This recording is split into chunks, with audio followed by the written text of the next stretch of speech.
I was recently asked what parts of myself have been on Do Not Disturb due to relationships, work, school, or other commitments, and it got me thinking of how much of our passions and joy we put on pause in pursuit of accomplishing our never-ending to-do lists. So I decided I was going to spend a day with myself, diving deep into reawakening all of the parts of myself I silence in the day-to-day. So I packed up my car and headed to one of my favorite places in the world, Big Sur, and I decided to explore for the day.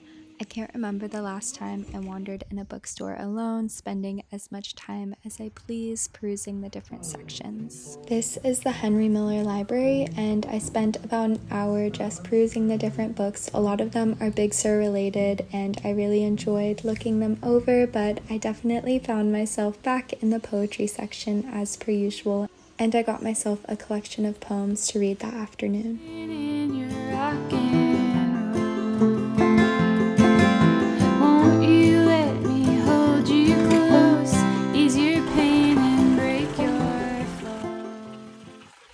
Before leaving that morning, I scoured the house for all the glass bottles that I could find because I knew that I would be going to one of my favorite springs to gather some spring water for the week. As I was filling up my water, I started to think about how disconnected we are from all of our natural resources and the gifts from the earth. When water becomes something that we buy, a commodity, a good that we trade money for, we begin to lose our inner connection with this element. When we get our water bottled, shipped, and piped to us, the health of the water in our own backyard doesn't matter as much. When the health of the rivers and the streams in our own backyards are directly feeding and hydrating us, we want to take care of them. And so this is me committing to just another action of living deeper in the web of reciprocity with the land.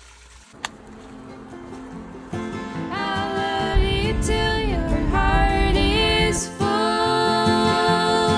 and find a cure for your troubled soul. Find a cure for your troubled soul.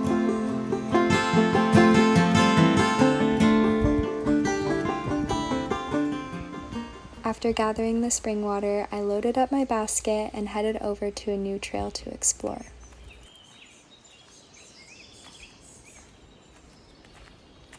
So I found a trail to take a hike, and I stumbled upon this huge grove of eucalyptus, and I wish you guys could smell how it smells. It smells like you were diffusing eucalyptus essential oil in your room, and the birds are chirping and the butterflies are out, and there's elderflower trees on the other side and tons of Queen Anne's lace, and I am just, oh, there's a California sister butterfly.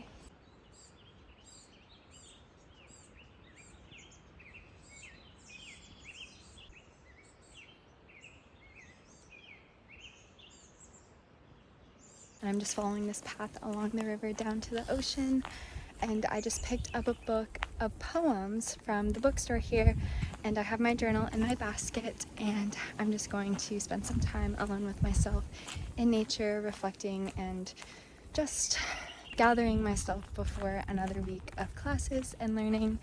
I find that this is one of the most important parts of my daily devotional practices with myself, and that is just emptying myself, because I feel like all of the time we are filling our brains with so much, and so it's so important to empty so that we can receive once again.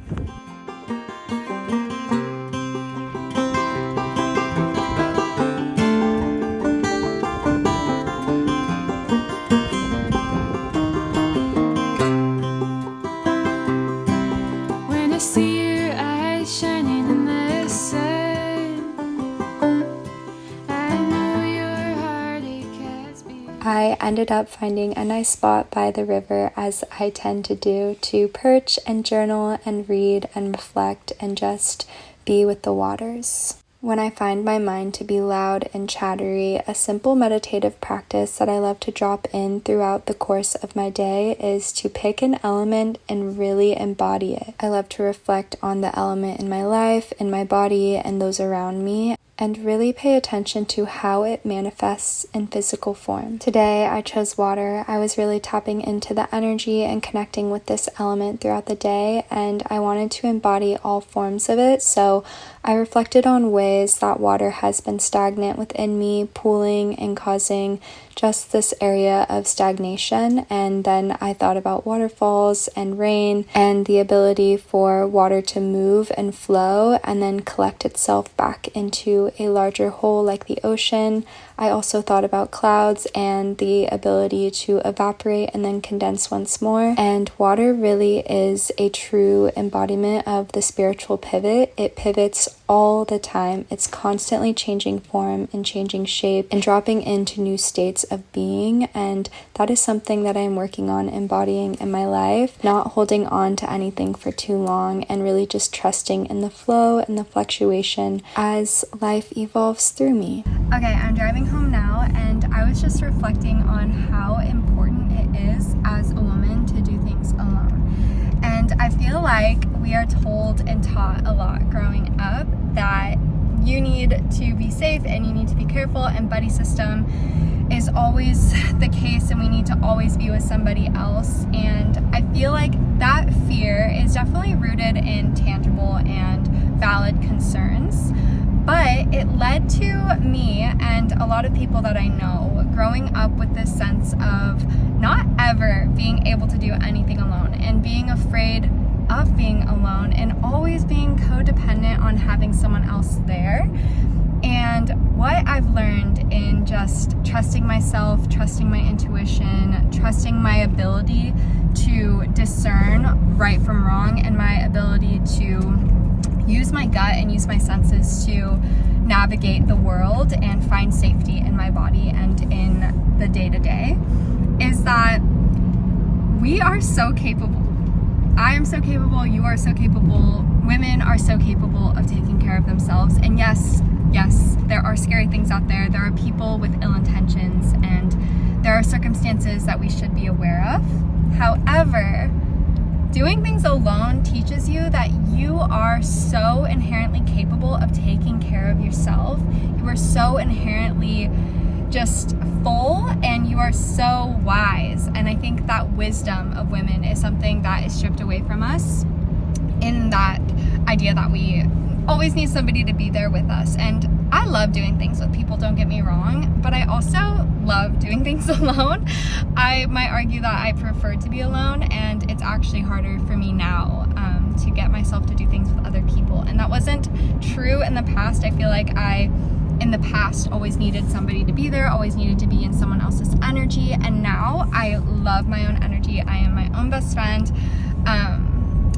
And yeah, it's just amazing. I solo travel a lot, and I have solo traveled quite a bit in the past. I solo traveled to Italy, booked a one-way flight, and I was 20 years old at the time. I didn't know the language. I didn't know anybody there. I just really trusted my intuition and my gut to go and explore where my family's from. And I moved to Hawaii when I was 19 as well, and I was alone and just trying to figure out the world on my own. And all of those experiences, throwing myself into the unknown alone and by myself, every single one of those experiences taught me that I could do it. And before, I had a lot of doubt about my ability to, just navigate and take care of myself. And I had to figure out really hard things on my own. And I was in time zones where I couldn't contact my mom. You could hear the glass bottles from filling up water in the back, so if you hear them, ignore it. But yeah, I was just alone in so many senses of the word. And I just cultivated such a deep relationship with myself, and I continue to do those things. Go on little days by myself, and sometimes it's uncomfortable. I feel like I'm always checking over my shoulder, and when I'm at the gas station, there's definitely parts of it that are scary, but in those scary moments, I just feel so grateful for just trusting and allowing life to move through me. And I'm not saying this and saying that it's so safe out there in the world. I'm saying this and meaning that we are capable and we don't have to be afraid and we can do hard things, and it's so important for us to do hard things and to teach ourselves that we can. And this little rant and ramble is getting super long, but I just wanted to throw that out there and just, yeah, it was on my mind. If you take anything away from my little rant, definitely let it be just spend an afternoon by yourself. Do something alone and cultivate trust within yourself. Be smart. Let people know where you're at. Turn your location on for your loved ones. But go out. Do things by yourself and don't be afraid of life and living and allowing all things to move through you.